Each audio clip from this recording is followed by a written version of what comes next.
Hi, welcome to chapter 20 of the Inward Markings Garment Company vlog. I'm going to try and make camera eye contact, but we'll see how it goes. There's a lot to process as I talk about this. If you go to inwardmarkings.com, you can see the previous 19 chapters, which you need to do to make sense of today's chapter. So where I left off with chapter 19 is handwritten notes that I'd left for someone that I had a significant interaction with at a supermarket in my area. I know, very prosaic, but that's just the way it was. I had no expectation that it would happen, and the impact of it led me to leave 3 handwritten notes for this person. Now, I have never left a handwritten note or a note of any kind with anyone in any business or any other kind of establishment or institution in my life. I'm pretty sure. I'm not saying that that's inherently a problematic thing to do, but I just want to make it clear that in addition to the fundamental change that I experienced upon returning to Melbourne, the further change that occurred after this very minor interaction with this person was of a magnitude that led me to speak with her, or to try and speak with her. Now, in hindsight, I think it would have been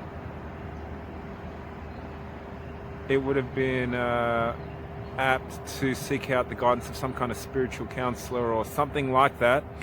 I did speak to a counselor on a couple of occasions after it occurred, just because that was something that's part of my life experience in terms of undergoing therapy sessions and things like that.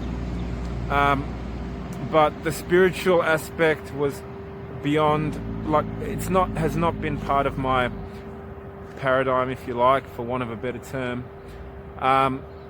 And given how significant my experiences were, it's something that I really should have done.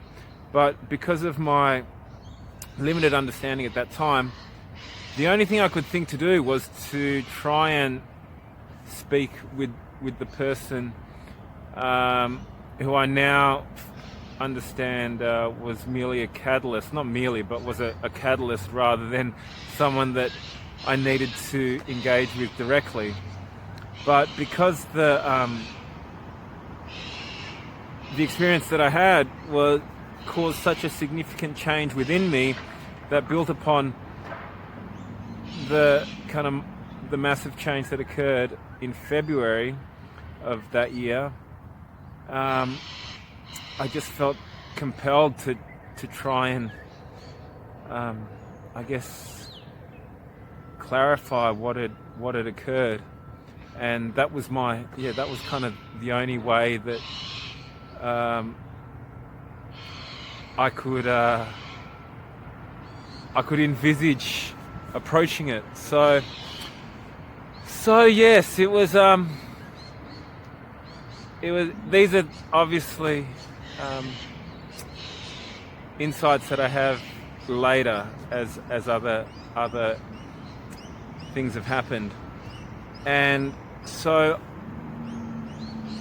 like I said, I did not feel it was appropriate to talk to anyone else about when she would be there, or to try and get anyone else involved. I just basically left it up to the universe, really. Did I use that language at that time? Possibly. And if she was there when I was there, then I would speak to her. But I never it only happened a handful of occasions. It was weird. It was like when I first encountered her, she was there a number of times in a cluster. But then after that, I only encountered her maybe 2 or 3 times. It was interesting and reminds me of the clusters that then occurred subsequently regarding synchronicities and so forth. And so on the day that I received the call from the manager, I actually just happened to be there when she was there, and I never approached her when she was working to try and have that conversation. I always just acknowledged her because I'd left my contact information in those notes and knew that if she could just contact me if she wanted to have that conversation, and that it was entirely inappropriate to try and engage on the matter in that context of just, someone just working their shift. And so I'd seen her on that day, returned home, and then received a call pretty much because soon after I arrived back at the office that I was based at during that time. So from February till January of this year, I was based in an office that's at the rear of my sister's property. And so I returned there and received the phone call and just managed it, and it didn't upset me, but I just remember a feeling of like, I don't know how quite to describe the feeling. It was kind of like, it didn't but it didn't upset me, which, it was kind of a mixture of kind of embarrassment, but relief and humor. I guess that's the best way to describe it. And I remember it being energizing. And so, like I said, the manager was like, "Oh, I'm happy for you to continue shopping here. Just please don't speak to her again." And obviously, I was totally fine with that. And just there's so many checkouts at the supermarket, and most importantly, don't leave any further notes. And so I then hung up the phone and kind of just settled myself. Now, I left off at the very end of chapter 19, speaking of the subsequent ghost experience, or that's what I call it. And it was it is one of a number of ghost experiences that happened subsequent to that day. As far as I'm aware, I've never had a ghost experience. Like, I've spoken about other things in this vlog, but in terms of, I guess, ghosts, or what I understand to be ghost experiences, it's never occurred, and I certainly have never seen anything ghost-like. However, what was interesting about my time in Thailand is that in Thai culture, ghosts are are very much a part of people's understanding of their lives, and it certainly came up in conversation, and I tried to talk to Thai people about it on a number of occasions, but it never really got very far because of the language barrier. But it's the first culture that I've lived in where ghosts are such a part of like everyday life. So yeah, look, if there have been ghost experiences previously in my life, I can't remember them, or I don't have an awareness of them.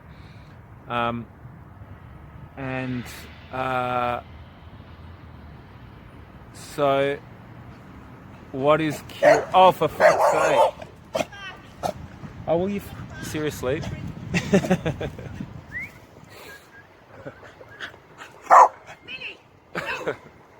Thank you. No, she just barks because you've got black clothes on. Yeah. Thank you for intervening like that.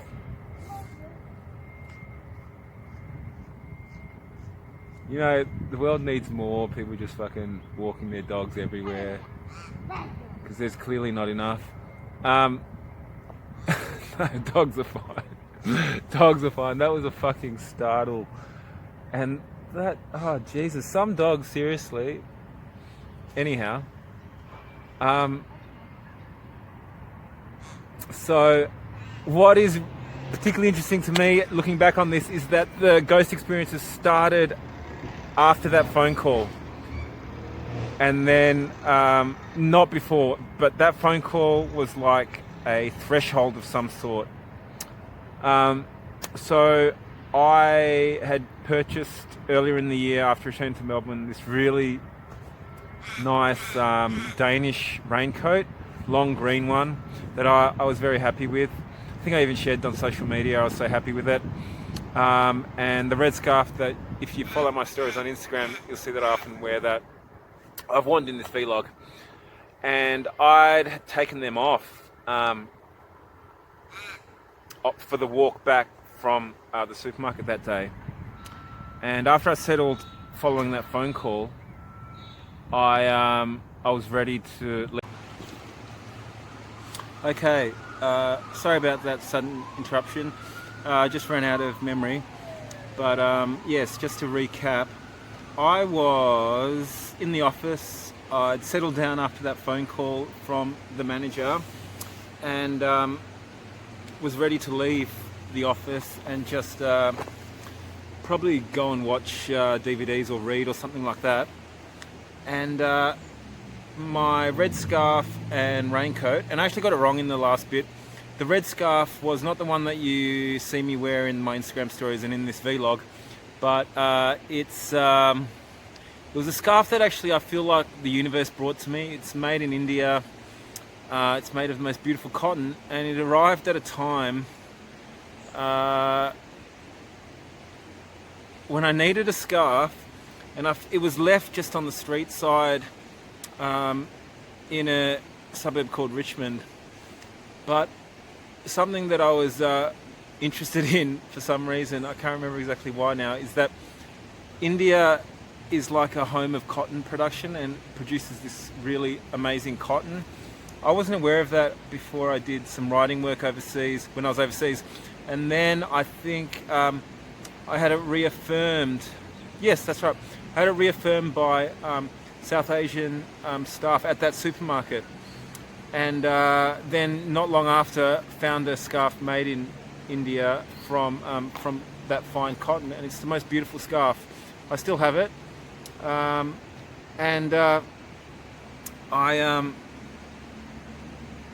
So I'd taken them off on the way back from the supermarket, and ready to leave the office. I was obviously looking for those to take with me, and just could not find them.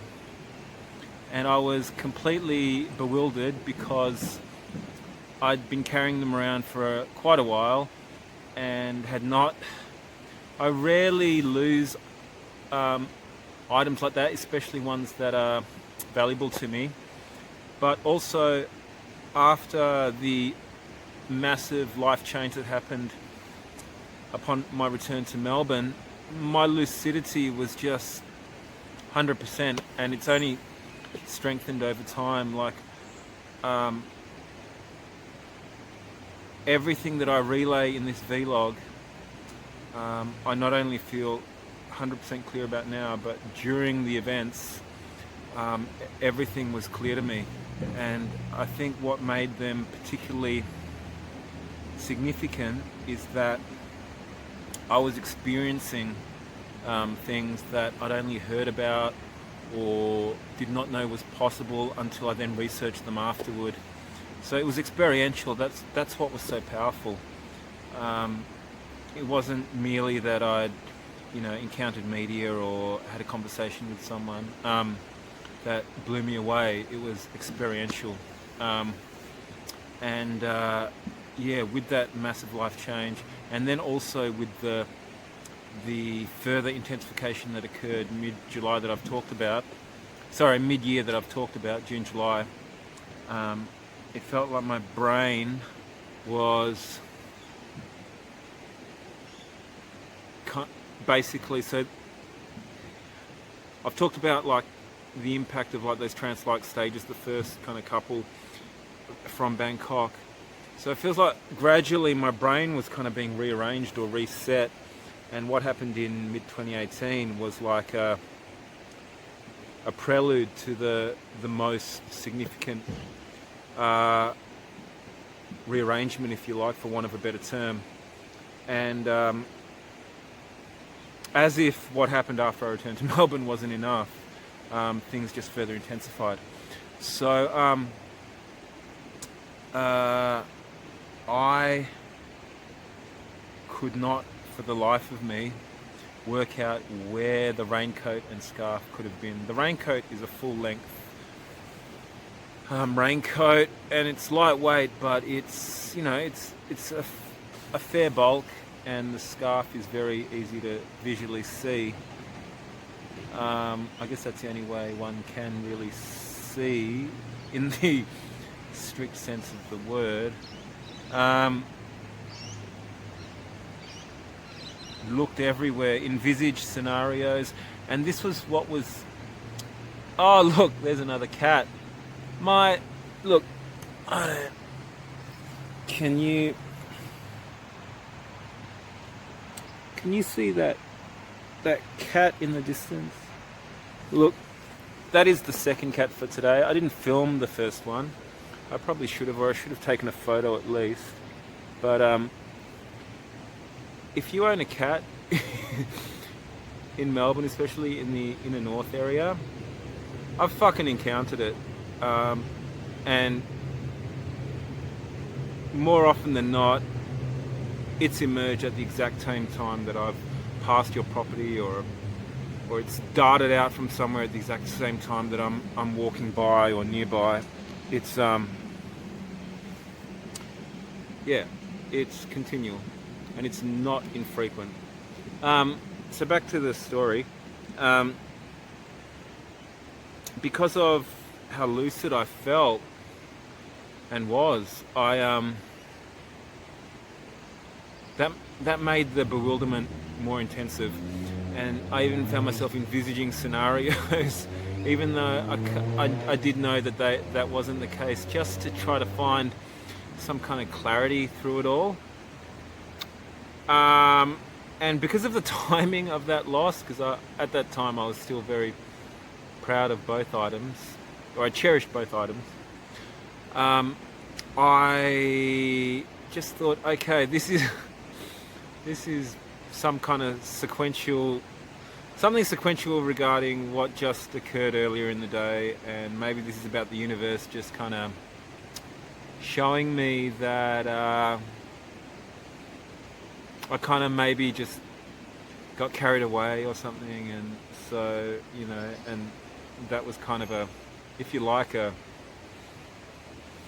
penalty or a sign that, I needed to just focus on just getting on with my life, and that this was just a distraction, which I typically would do, but as I've said, the further altered condition that I found myself in led me to leave not just one but 3 notes for that person. And so I was resigned by the end of it, by the end of my search. I think it was about an hour or so, just everywhere, literally everywhere in the vicinity of the office. And so yeah, just came to accept it, and based on sort of my learnings in the first half of that year, like Lynn Grabhorn's book, I was easily able just to let it go, because it didn't feel in any way valuable or important to hang on to it, and I just let it go, as a lot of people do, and moved on and got on with my life, etc. And I also, because I hung them up in the same place every day on the back of my bedroom door, and I wouldn't use the raincoat every day, but I'd use the scarf every day. And so occasionally I would find myself over the next kind of 2 to 3 weeks checking the back of my door absent-mindedly, forgetting that they were gone. And that was just a reinforcement of the loss, if you like. And I just thought, yeah, that's just a universal process that I need to deal with and manage. And as I've said in previous episodes, I'm not here to convince you of anything. But about 3 weeks later, I was in a hurry because I left the apartment and didn't realise that there was rain. So I ran back in, forgetting that I'd lost my raincoat. I didn't have an umbrella at that time, although the universe would bring me more later, including this one, and the timing has always been significant. And quickly ran into my bedroom and pulled back the door. And both items were there, hanging just without any stress. Now, the apartment I was staying in belongs to my mother. I asked her, I asked my sister, I asked anyone who could have had access to that apartment or who was anyway involved in my life, which is not many people at all, very few, and nothing. And my family aren't the kind of people who would do something like that without telling me first, or in fact it would be the opposite. I wouldn't hear the end of it. It would be like, oh, you know. Yeah, what is that? Why do people get some kind of satisfaction out of just an eternal reminder of really petty mistakes? And there they were hanging, and I still have those items to this very day. And yeah, I have no way of explaining what occurred. I went through it over and over again after it happened, obviously, as anyone would. And then the conclusion was then further reaffirmed by the multiple ghost experiences that happened subsequent.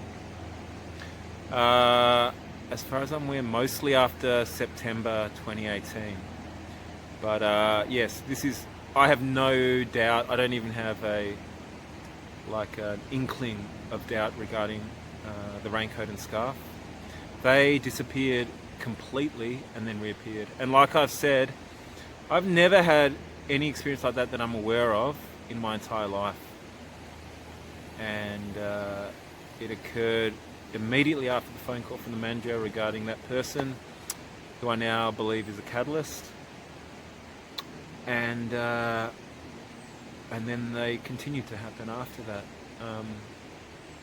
Yeah, I don't even have the tiniest, faintest shred of doubt regarding the disappearance and reappearance of the raincoat and scarf. And they were just hanging like normal. There was no they weren't flung on my bed or across the room or ripped. They were in exactly like the condition that I would have last had them, hanging the way that I would have hung them up. Okay, so I'll talk about the other ghost experiences in further episodes, but following the events of following the supermarket-based event of mid-2018, it sounds prosaic to say supermarket, but that's what happened. From memory, like the synchronicities with, I guess, what you would call notable people, from memory they died down. I could be mistaken, but I have synchronicities with people who are homeless, people who are street-based primarily, people with mental health concerns who are street-based, and I'm not going to talk about those people. Well, I don't think it's respectful, but I don't think it's going to be meaningful to people who watch this. But I don't believe that they are in any way lesser than the people that I mentioned. It's just about trying to make this, I guess, as meaningful as possible to viewers. But 3 have come to mind, and you will see those next, and they will close out the episode.